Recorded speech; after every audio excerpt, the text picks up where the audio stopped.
the two-division world champion, right here now at 154. Great to see the pride and joy of Philadelphia, PA. Also very proud of his Puerto Rican heritage.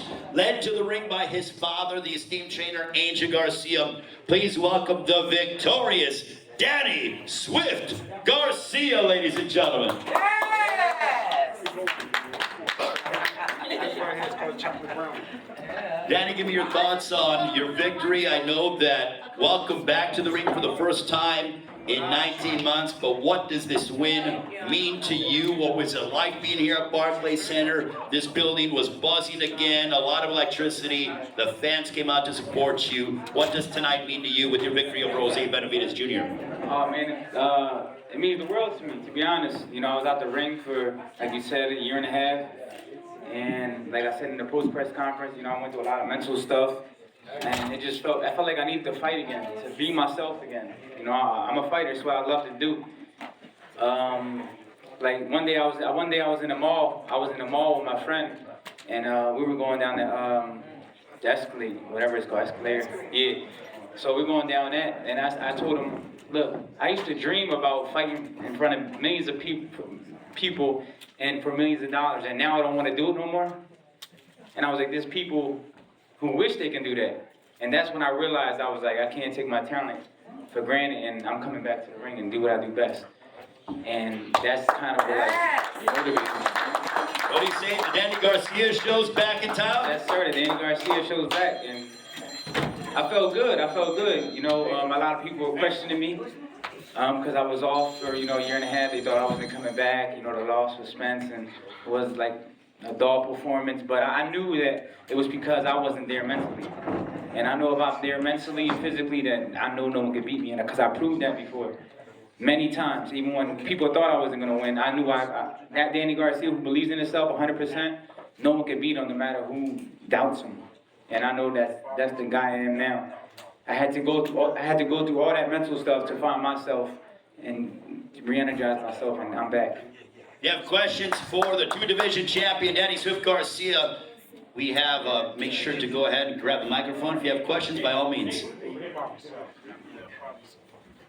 Questions from the media for the two-division world champion now campaigning here at 154, Danny Garcia.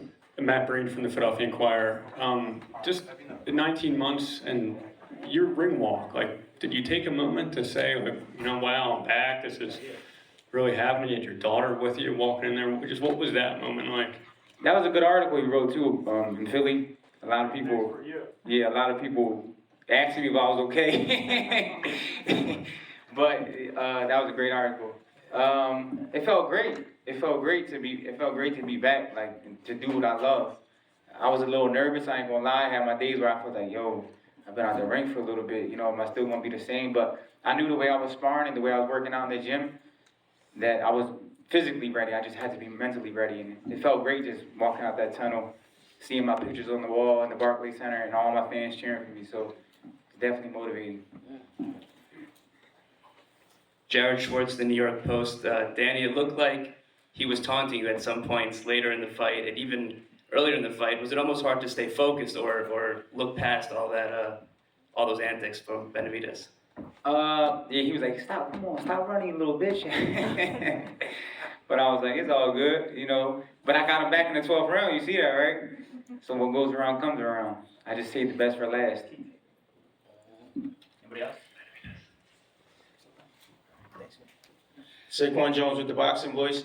Can you talk about the sort of anxiety you might have felt when you heard 114? I don't think I've heard anything like that since Mayweather and Canelo. Can you speak to that? And can you speak to, you know, Harrison kind of calling you out? Yeah, first I was like, yo, why they taking long with the scorecards? Anytime they take long with the scorecards, I know something's wrong. I'm like, I'm asking my dad, I'm like, yo, why they taking so long with the scorecards? You know, I've been doing this for a while, so I'm like, all right, something ain't right. One of these cards is, yeah. I felt like he won 3 or 4 at the most. One, man. Yeah, probably one.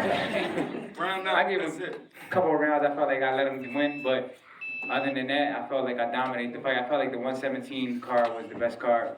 But yeah, I was like, dang, ain't this my hometown kind of in Brooklyn?